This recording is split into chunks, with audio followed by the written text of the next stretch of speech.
Dando continuidade ao nosso módulo 5, falando sobre mineração de textos e processamento de linguagem natural, vamos à nossa aula 2, noções sobre processamento de linguagem natural, e explicaremos algumas das coisas que fizemos em termos práticos na análise anterior, no último exemplo da última aula. Então, nesse módulo, nós vamos focar um pouquinho melhor. Nesse módulo, nós estamos falando sobre textos, mineração de textos e processamento de linguagem natural, e nesta aula vamos focar um pouco mais na linguagem natural. E o que significa o processamento de linguagem natural? O processamento de linguagem natural é uma das sub-áreas da inteligência artificial que estuda a capacidade e as limitações de uma máquina em entender a linguagem dos seres humanos. Exemplos de aplicações práticas: chatbots, Siri, Alexa, Cortana, Google Assistant, etc, etc, etc. Tradutores automáticos, tudo isso precisa compreender o contexto. Ou melhor, precisa compreender os que eu chamaria de tópicos centrais: contexto de conversa, significados sintáticos e semânticos, que interprete os textos e faça uma análise de sentimentos. Do que eu estou falando, gente? Já dizia o Gabriel Lorca, contexto é para reis, né? Veja o exemplo desta frase: a carteira da carteira na carteira. A carteira da carteira na carteira. Eu vou usar o Google para traduzir isso para o inglês. The wallet of the wallet in the wallet. Quando deveria ser the wallet of the postman is on the student's desk. Contexto, senhores. É tudo. A carteira, local onde eu coloco documentos, da carteira, da mulher que entrega cartas, está na carteira. O local onde eu escrevo. Sem uma análise de contextos, eu não vou conseguir, nesta frase, eu não consegui de jeito nenhum convencer o Google que essa aqui era a frase correta. Ele faz isso.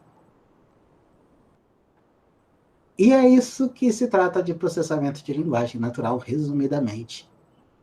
Dar sentido àquilo que existe. E nós temos etapas de pré-processamento. Fizemos isso. Utilizamos isso no exemplo da aula de mineração de textos.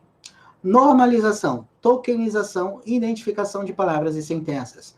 Você pega sentenças e palavras das sentenças e cria matrizes de informações, seja por palavras, seja por sentenças, seja por os dois. Remoção dos chamados stop words, que são as remoções das palavras comuns e artigos, para, de, oi, tá. Remoção de numerais, por quê? Numerais, unidades, remoção de unidades de medidas físicas, metro cúbico, metro quadrado, símbolos como dólar, real, isso não tem carga semântica, isso tem que sair fora. Então, quando se fala de numerais, você está removendo também os símbolos. Correção ortográfica, a menos que você esteja fazendo um processamento de linguagem natural no diário oficial, é muito provável que você tenha problemas de erros de escrita. Então, você precisa minimizar os problemas. Você ainda tem dois outros processos que normalmente são feitos em conjunto: a estemização e a lematização. A estemização, reduzir as palavras a seu radical, para que você possa identificar cada uma das etapas. Gato, gata, gatos, gatas tornam-se gat. Por quê? Porque todas elas são a mesma coisa e você pode dar a contagem de gat e não de gato, gata, gatos e gatas. E a lematização é reduzir as palavras ao seu lema, que normalmente é expresso no singular e no masculino. Gato, gata, gatos e gatas viram uma contagem só de gato. Isso permite você ter interpretações sobre aquilo que você está falando. Não é possível fazer uma tradução correta, fazendo uma tradução palavra a palavra. Nós temos dois grandes sistemas que eu encontrei para esse tipo de procedimento. Existem centenas de outros, tá? Centenas mesmo. É o Luiz, da Azure, da Microsoft, que tem uma conta gratuita, tem que ler lá a documentação de como usar. E o Dialogflow, do Google, que tem uma versão trial de 90 dias, mas você tem que fazer um depósito que você, depois de 90 dias, pode remover, caso você não se interesse em continuar com um aplicativo. Pelo menos enquanto eu fui olhar nos dias de hoje. E, é claro, existem centenas de outros tipos de bibliotecas que fazem isso, oferecidas em serviços por aí afora, principalmente soluções de chatbots, integrações com o Telegram, WhatsApp e serviços de reconhecimento de voz, entre inúmeras outras atividades. E open source?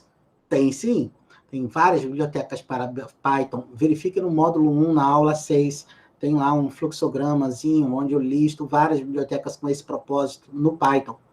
Na linguagem R, nós temos algumas alternativas que foram utilizadas na última aula em meio à mineração de texto, que fez exatamente aquelas etapas de pré-processamento. Outros podem ser encontrados na referência desse slide aqui, por exemplo, para criar um chatbot usando o Telegram R. Importante, né? Existem chatbots de diferentes categorias. Você não necessariamente está falando de um chatbot que vai conversar contigo tentando te enganar, achando que você que é um ser humano. Estamos falando, às vezes, de linguagens de metas, né? Deseja fazer o quê? Deseja ir para o lado direito ou para o lado esquerdo? Você responde, vou para o lado direito. Se você responder qualquer outra coisa, ele vai dizer assim, por favor, escolha um ou outro. E você consegue se auto-atender nesses sistemas com relativa eficiência, dependendo do seu problema. É basicamente uma navegação guiada por assistente de software. E nós vamos ver, já devem ter utilizado isso por aí afora, mas vocês podem ver por aí afora. E as nossas referências, né? Aqui, alguns dos motivos de eu não ter feito algumas coisas, né? Por exemplo, tutorial, como construir um R-Bot em 3 etapas, utilizando o Telegram. Tanto esse primeiro quanto o segundo utilizam o Telegram para você usar o R para criar um chatbot.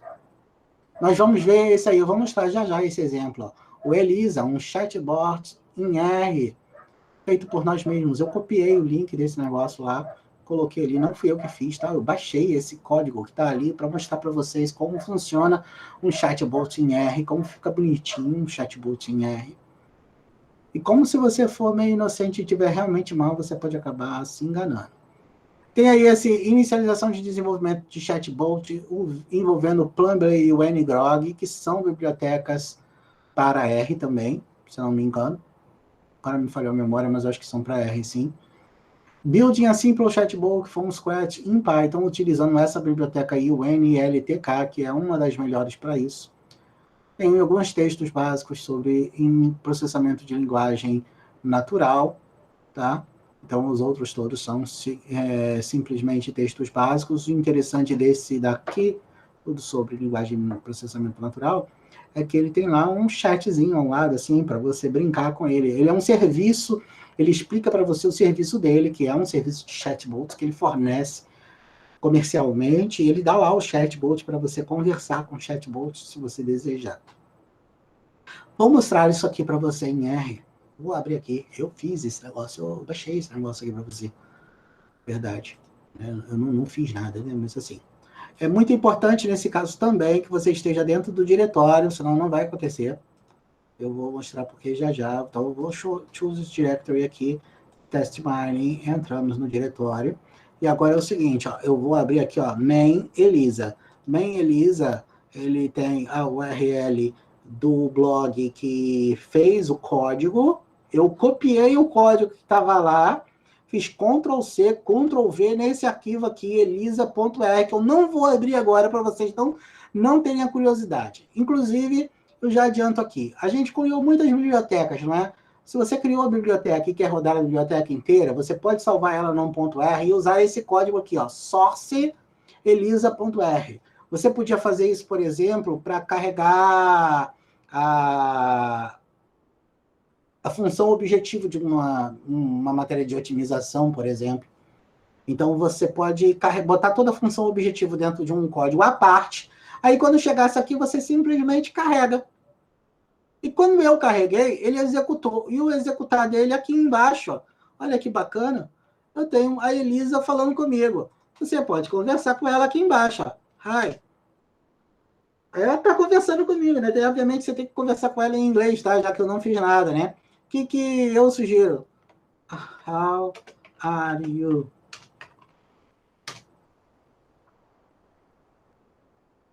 Eu estou interessado, tá vendo? Ela já, né? Já dá umas cutucadas assim. Estou interessado nela mesmo ou não? Olha só. Eu não preciso fazer tudo certinho. Tem o R atrapalhando ali com o manual. Aí ela já, se você está dizendo não só para ser negativo, yes.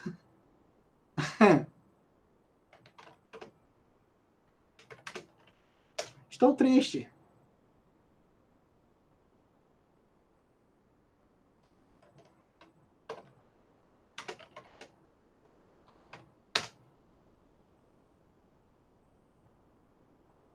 Repara que ela está tentando usar as palavras para mim. Você pode, olha só, se você não souber que você está conversando com uma máquina, você pode ficar aqui horas batendo um papinho com ela. Basicamente. Ela tenta dar uma de psicólogo, mas tudo aquilo que você disser para ela vai voltar para você com o que você acha. Eu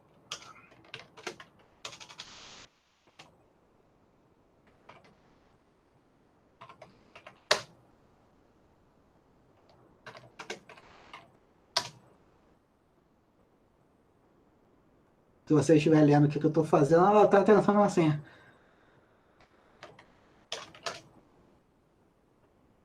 E simplesmente encerra a conversa. Então ela vai ficar aqui horas e horas e horas. Se eu disser no, ela vai dizer que eu estou sendo negativo. Se eu falar yes, ela tem uma análise de muito simples. Vou mostrar o código, vocês vão ver. Uma criança poderia pensar naquilo desse sentido assim. Tá? Pode parecer algo muito sofisticado isso, mas não é. Vou sair, eu sei que o comando de sair é essa. O código deles que eu copiei e colhei, tá? É isso aqui. Eu vou de baixo para cima. O input, que é para você ter a primeira tela dela. Aí depois ele fica permanentemente perguntando o que eu quero fazer. E aí, depois de ter escrito isso, ele espera eu digitar. Se o input for quick, ele sai do while, senão ele traz a mensagem da Elisa. E o que é a mensagem da Elisa? Hello, how do you do? Please state your problem. Se eu falar alguma coisa de computers, do computers or you, what do you think about machines? Why do you mention computers? Ele escolhe uma dessas coisas. Name, I'm not interested in names. Sorry, please don't apologize. Apologize is not necessary. What feelings do you have when you apologize? I remember the often thinking, okay, I want, what do it means if you got? Why do you want? Suppose you got o que quer que seja, soon. Então ele basicamente joga com você o tempo todo com base em expressões que ele eventualmente encontre. Então ele precisa encontrar alguma coisa específica do texto que indique quais os sentidos que você está aqui. E conforme você elabora o texto, você basicamente enriquece o processamento de linguagem natural. Esse é um processamento de linguagem natural simplicíssimo, que você evidentemente vai poder descobrir que está conversando com uma máquina. Não tem absolutamente nada de interessante, é uma lista de listas. É uma lista de vetores, na verdade, onde cada vetor tem um nome e tem um elemento, e o que ele faz é com base naquilo que ele encontra do seu argumento, do input, ele verifica qual das respostas é a mais apropriada, ou seja, qual dos blocos ele entra, e aleatoriamente escolhe uma das posições, ou aleatoriamente, na verdade, através de uma... aqui, ó. Choose applicator answer handling. Então, se eu começar a botar always, se eu só botar isso aqui,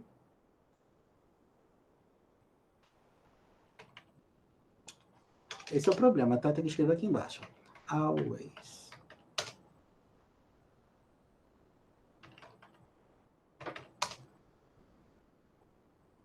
Viu? Ele simplesmente escolhe aleatoriamente daquele bloco de textos. Então, eu poderia dizer assim, I always have... I am always hungry. Aí ele pode escolher qualquer uma das palavras. Você pode dar um exemplo específico? Ou isso aqui, ou aquilo outro? E ele ainda tem um tratamento especial para o default moment, né? Very interesting. I'm not sure if I understand you fully. What does that suggest to you? Please continue. Go on. Do you feel strong about discussing such things? Basicamente se por acaso ele não conseguir entender absolutamente nada do que está fazendo, joga uma dessas frases aleatórias aqui embaixo. Então ele fica fazendo isso. Todas as vezes que você bota um input, ele aciona o código ELISA, que é esse aqui,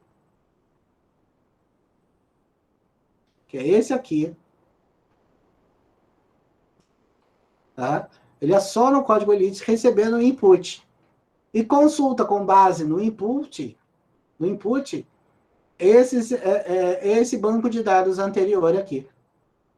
E assim você construiu um chatbot dos mais simples, básicos, sem absolutamente nenhum grande esforço. Nem eu tive esforço porque eu copiei e colhei. Eu não tenho muita paciência para construir chatbots não, tá, gente? Eu não tenho paciência para construir isso aqui. E dada a evolução das coisas no dia de hoje, eu compreendo particularmente que você deveria usar alguma coisa já com alguma coisa pré-pronta, tá? Não vamos construir do zero. A menos que você tenha algo muito simples a ser construído e você possa fazer do zero. Fora isso, não vale a pena. Use alguma coisa que já existe por aí na natureza. Ok? Então, você vê que eu nem coloquei isso como um exemplo de processamento na linguagem natural. Eu simplesmente coletei isso na internet e trouxe para vocês para mostrar um exemplo simples de alguma coisa que existe. Então, nós vimos, assim, as principais noções sobre o procedimento de processamento de linguagem natural, seus principais objetivos, algumas aplicações que nós vimos, inclusive, na aula anterior. E tem um escopo extraordinário de coisas que eu não estou falando aqui. Eu não estou ensinando vocês a traduzirem, não estou ensinando vocês a usarem uma rede neural para fazer uma tradução. O Google faz traduções com redes neurais Deep Neural Networks, que usam estratégias de treinamento que duram uma semana. Um processamento de linguagem natural é um escopo muito grande e o objetivo é que vocês tivessem contexto a respeito disso, uma noção básica do funcionamento de algum tipo de procedimento e se vocês tiverem interesse, pode ser que no futuro haja ou outros cursos que envolvam especificamente esse tema ou procure bibliografia recomendada sobre o tema. Eu nem bibliografia muito robusta coloquei aqui. Confesso para vocês que não é um campo de trabalho que eu hoje tenha profunda interesse. Eu não estou pesquisando ativamente no processamento de linguagem natural, muito embora eu considere a análise procedural de documentações algo muito pertinente à indústria. Por quê? Empresas grandes, que já existem há décadas, elas não têm todas as suas informações digitalizadas. E quando possuem essas informações digitalizadas, são informações que estão em análises manuscritas, muitas vezes que foram digitalizadas por base de PDFs de imagem. E existem bibliotecas que podem ler essas imagens, pegar esses textos manuscritos, compreender, organizar semanticamente, permitir acessar essa informação que hoje está oculta de qualquer pessoa que trabalhe nessas grandes empresas, porque não houve um procedimento de digitalização de documentos, por vezes inviável fazer isso em empresas de grande porte. Então, você não consegue pegar esse histórico, a menos que você sente-se em uma biblioteca e percorra realmente as caixas. Então, existe um viés, sim, de aplicação em engenharia muito grande, análise de sentimentos, percepção pessoal, análise, por exemplo, na segurança de processos industriais, análise da percepção daquilo que as pessoas estão escrevendo, de como elas estão se relacionando, se elas estão bem de saúde, se elas não estão bem de saúde. Mas, pelo menos nesse presente momento em que eu converso com vocês, não há absolutamente nenhuma atividade minha nesse sentido. Mas isso pode sim se confirmar como alguma coisa no futuro, vai saber. Ok? Muito obrigado. Com esse módulo 5, encerramos com essa aula, nós encerramos o módulo 5 e encerramos grande parte do curso. O que eu vou fazer agora, ainda existe um tema que está na programação original, que é metodologias de análise de imagens, ou apresentação, fazer gráficos, né? E o que eu vou fazer é um grande módulo de extras, onde eu vou colocar tudo aquilo que eu não encaixei ao longo do curso, como módulos extras para vocês, e provavelmente é um módulo que pode crescer ao longo do tempo, com novos itens que nesse momento não estão sendo programados. Então, haverá algumas aulas nesse módulo extra, com a possibilidade desses módulos crescerem com o tempo, em vista de novidades, informações, correções que sejam vistas muito depois. Ah, eu fiz alguma coisa errada aqui atrás, deixa eu corrigir, ó, tá lá no módulo extra, pode procurar, tá? E basicamente o curso em si se encerrou aqui, mas vocês já sabem fazer gráficos, né? Mas essa primeira parte vai ser exatamente como fazer uma apresentação legal, como fazer gráficos mais sofisticados, como utilizar um pouquinho melhor o ggplot, como ter acesso mais fácil a fazer os gráficos. Porque ninguém realmente vai precisar de digitar aqueles comandos todos do ggplot para todas as situações. Algumas você não vai ter jeito, vai ter que mexer no código direto. Mas existem formas de você fazer isso, até visualmente, dentro do R. Nós vamos aproveitar todos os recursos que nós temos, entre outras coisas que nós podemos agregar depois. Tá? Então, aproveitem depois o módulo extra e obrigado pela atenção até aqui.